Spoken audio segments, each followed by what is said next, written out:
शिवम सिंह नाम है हमारा और आप देखना शुरू कर चुके हैं सेमरा दर्पण न्यूज। आज हमारे स्टूडियो में भारतीय जनता पार्टी की तरफ से विजय कुमार मिश्रा जी एवं आम आदमी पार्टी बसरामा प्रभारी की अमित पांडे जी मौजूद हैं और बात मुद्दे की विकास की है कि आखिर समाज में जो इस सरकार में या पिछली अन्य सरकार में कुल मिलाकर यूं कहें तो बात मुद्दा विकास का है। आज उस पे लाइव डिबेट में आप सभी का स्वागत करता हूं कि आप सभी देख रहे हैं सेमरा दर्पण न्यूज और भारतीय जनता पार्टी की तरफ से विजय कुमार मिश्रा जी और अमित पांडे जी आम आदमी पार्टी की तरफ से। तो चलिए शुरुआत करते हैं और आपको इन लोगों की विचार अलग अलग पार्टियों की विचारों से रूबरू कराते हैं और आपको दिखाते हैं कि सच आईना समाज का हकीकत क्या है और धरातल पे शून्य जमीनी हकीकत क्या है वो हम आपको दिखाते हैं। सबसे पहले से हम शुरू करना चाहेंगे अमित पांडे जी से, जो कि आम आदमी पार्टी बसरामा के प्रभारी हैं। अमित पांडे जी, ये बताएं कि जैसा आपकी पार्टी दिल्ली में अच्छा काम कर रही है, लोग बताते हैं कि मुफ्त हर चीज व्यवस्था दे रही है, और वहीं पर देख रहे हैं कि रायबरेली जिले में आपकी जो पार्टी है वो घर घर जाके लोगों का ऑक्सीजन चेक कर रही है और उनका टेम्परेचर चेक कर रही है इस कोरोना जैसी वैश्विक महामारी में। और बात बेरोजगारी की, युवा बेरोजगार हैं, विकास नहीं है शहरों में, इस पे आपकी क्या राय है? आम आदमी पार्टी की सरकार दिल्ली में है, दिल्ली में काम कर रही है। आम जनमानस को 200 यूनिट तक बिजली फ्री दी जाती है, सबको पता है, पूरे हिंदुस्तान में लगभग पता है, जितने भी निवासी हैं वहाँ आम जनमानस सबको पता है, यहाँ तक पूरे भारतवर्ष में सबको पता है। रही बात उत्तर प्रदेश और रायबरेली जनपद में, तो रायबरेली जनपद में दो पार्टियों की मिली भगत है। कांग्रेस पार्टी का सांसद है और भारतीय जनता पार्टी के 5 विधायक जो रायबरेली की जनता ने पूर्ण बहुमत से विश्वास करके इन्हें जिताया। लेकिन दोनों को मिली भगत, ये दोनों पार्टियां एक सिक्के की दो पहलू हैं। तुम लूटो हम लूटे, बात एक ही, तीसरा ना आने पाए, एक बार हम आए एक बार तुम आओ, विकास नहीं होने वाला है। रही बात अब आगे की बात है कि यहाँ हमारे आम आदमी पार्टी की कार्यकर्ताओं द्वारा ऑक्सीमीटर लगाकर घर घर जांच की जाए, उसमें भी राजनीति हो रही है। दिल्ली में भी काम करते हैं तो काम करने नहीं दिया जाता, उत्तर प्रदेश में काम करते हैं तो काम करने नहीं दिया जाता। अभी हाल में देखिएगा भ्रष्टाचार तो खत्म नहीं होगा क्योंकि अपराध शुरू हो गया, अपराध के सहारे भ्रष्टाचार भी हो रहा है। अभी मुख्यमंत्री आवास के पीछे हत्या हो जाती है, प्रयागराज में हत्या हो जाती है, मुख्यमंत्री आवास के पीछे चंद मिनट पर हत्या है, परिवार का बता दिया जाएगा। हमारे हिंदूवादी नेता कमलेश तिवारी की हत्या कर दी गई। बहुत सारे ऐसे हैं जिनका इनकाउंटर, 16 साल का बच्चा उसका इनकाउंटर कर दिया जाएगा, बोलने वाले व्यक्ति को जेल भेज दिया जाएगा। इस प्रकार से उत्तर प्रदेश की सरकार और उत्तर प्रदेश के अधिकारी सब एकजुट होकर के ब्राह्मणों का और समाज के हर तबके का विनाश करने पर तुले हैं, समाप्त करने पर तुले हैं। एक छत्र एकमात्र सरकार है जो क्षत्रियों की सरकार, ठाकुरों की सरकार है, उन्हीं का काम होना है, दूसरे काम नहीं होना, भ्रष्टाचार कभी समाप्त होने वाला। बिल्कुल, एक मिनट अमित पांडे जी, और अब यहीं पर हम विजय कुमार मिश्रा जी से पूछना चाहेंगे। विजय कुमार मिश्रा जी, जैसे कि आपकी सरकार है देश और प्रदेश में और वहीं पर युवा बेरोजगार हैं, ग्रामीण की हालत बदतर होती जा रही है, किसान बेहाल है, यूरिया नहीं मिल रहा खेतों में डालने के लिए, तो इस पे आपकी सरकार कर क्या रही है? इस पे आपकी क्या प्रतिक्रिया है कि जो युवा बेरोजगार हैं उनको रोजगार देने की क्या रणनीति, क्या प्लानिंग है? और किसानों के लिए क्या, जो किसान सम्मान योजना के तहत जो किसानों का यूरिया, जो बहुत सारी रिलेटेड, इन पे आपकी क्या विचार, क्या प्रतिक्रिया है, क्या आपकी विचारधारा है? देखिए, हमारी तो भारतीय जनता पार्टी सरकार अगर अच्छा कार्य न करती तो दोबारा केंद्र में न चुनी जाती, ठीक है।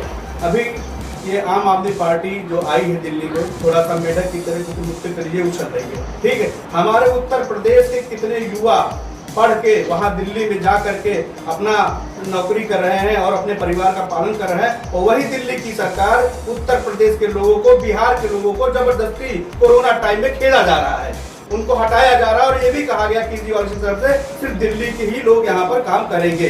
अब रही बेरोजगारी की बात, तो अगर बेरोजगारी आप बात करते हैं तो आप किसी भी घर में जाइए, गांव में जाइए, जो युवा पढ़ा लिखा है वो रोजगार करके अपने परिवार का पेट पाल रहा है। और ये जो राजनीतिक कीड़े मकोड़े टिट्टे में जो छोटे छोटे लोग आते हैं यही मुद्दे उठाते हैं, और मुद्दे उठाने के बाद में जब कहते हैं कि आइए मिलकर हम लोग साथ चले, अधिकारी के पास चले, मुख्यमंत्री के पास चले, तो फिर गायब हो जाते हो। उनको डर सताने लगता है, कहीं हमको उठा के जेल न भेज दिया जाए, कहीं हमको अधिकारी उठा के गुलाम न बना। मतलब ये है, एक मिनट विजय कुमार मिश्रा जी, हमने पूछा कि युवा बेरोजगार है, रायबरेली की बदहाल जो सड़कें हैं, रायबरेली में जो विकास का पहिया है, आखिर वो धीमी गति से क्यों चल रहा है? कि जैसा कि पिछले हमने एक भारतीय जनता पार्टी के कार्यकर्ता से बात किया था, तो उन्होंने बताया था कि रायबरेली में हमारा सांसद नहीं है।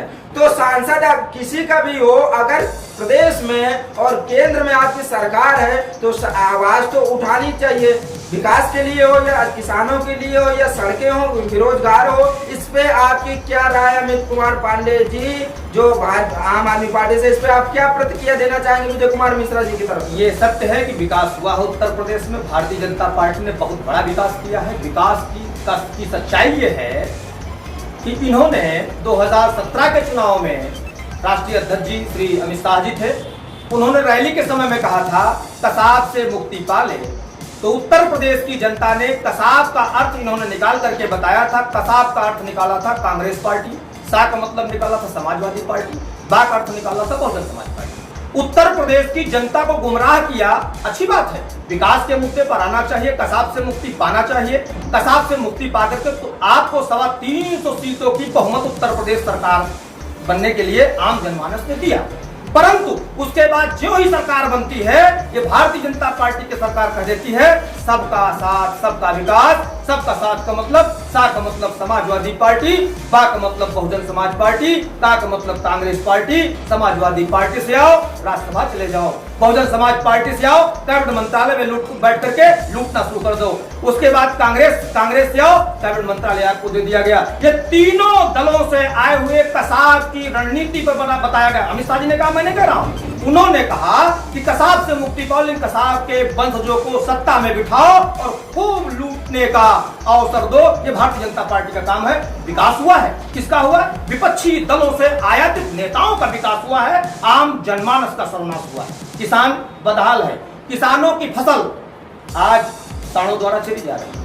इनके नेताओं से पूछो तो कहते हैं ये किसके सांड है? आम जनता के। मैं पूछना चाहता हूं, जो व्यक्ति गौरक्षक बना है, मैं भी चाहता हूं गौ मेरी माता है, एक भी गौरक्षक के घर में एक भी सांड का एक बछड़ा एक गाय अगर बंधी हो तो मैं बताओ।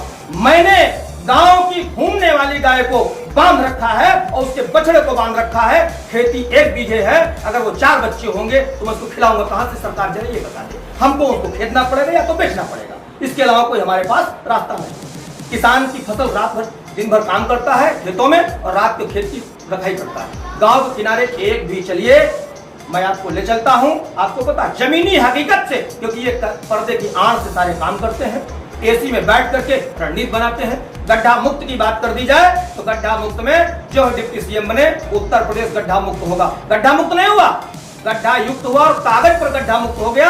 आज गड्ढे में पौधा 1 लगाया गया और पूरे उत्तर प्रदेश में बता दिया गड्ढा मुक्त हो गया। गड्ढे में गड्ढा है, सड़क में गड्ढा है, ये कुछ आज तक पता नहीं चला। बिल्कुल बिल्कुल, एक मिनट अमित कुमार पांडे जी। और वहीं पर भारतीय जनता पार्टी की तरफ से विजय कुमार मिश्रा जी से पूछना चाहता हूं कि जैसा कि आगामी चुनाव 2022 को लेकर और जो कि ये भारतीय जनता आम आदमी पार्टी के अमित पांडे जी ने बताया कि इस पे आपकी क्या प्रतिक्रिया, क्या राय, क्या बात है, सत्य है?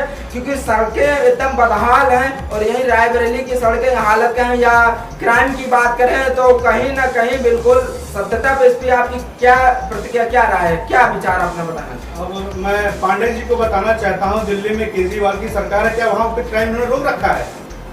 वहां पर क्या इन्होंने क्राइम रोक रखा है? या दिल्ली में जो आम आदमी पार्टी से केजरीवाल है, जो भी इसके पहले धरना दिए, अन्ना के सहयोग से धरना दिया और कहा भ्रष्टाचार मुक्त करा देंगे, ठीक है, क्या उस पर ये खड़े उतर रहे हैं?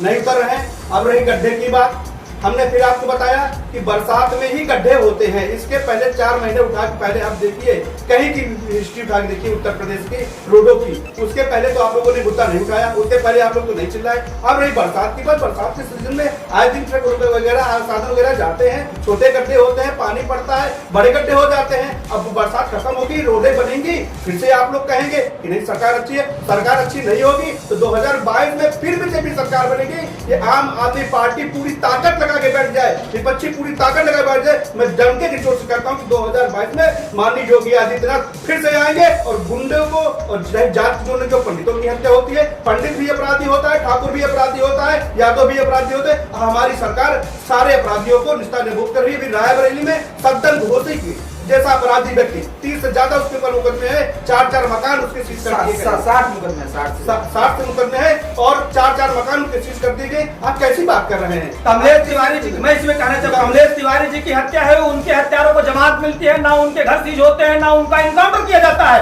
एक हिंदूवादी, एक ब्राह्मण नेता की हत्या कर दी जाती है। यहाँ तक एक ही नहीं, प्रयागराज में इतनी हत्या हो गई, गला काट कर एक ही परिवार की नस्ल हत्या कर दी गई। उन व्यक्तियों के खिलाफ कोई कार्रवाई नहीं की गई। 16 साल के बच्चे का आपराधिक इतिहास न होने के बावजूद उसका इनकाउंटर कर दिया जाता है। एक नवविवाहिता महिला कल ब्याह के अगर आए और उसके बाद में उसको अपराधी बना दिया जाए। उत्तर प्रदेश में सच की आवाज दबाए जाने की जो कोशिश की जाती है, मात्र एक जात की सरकार है, एक धर्म की सरकार है, सिर्फ लड़ाने का काम करती है। उत्तर प्रदेश में अगर आम दबाई जाती तो पांडे जी आप यहाँ न बैठे होते, बसरावा से चल के यहाँ ना आ पाते। उत्तर प्रदेश में बात कर रहे हैं, इसका मतलब है कार्य कर रही है, अपराधियों को नकेल कस रही है।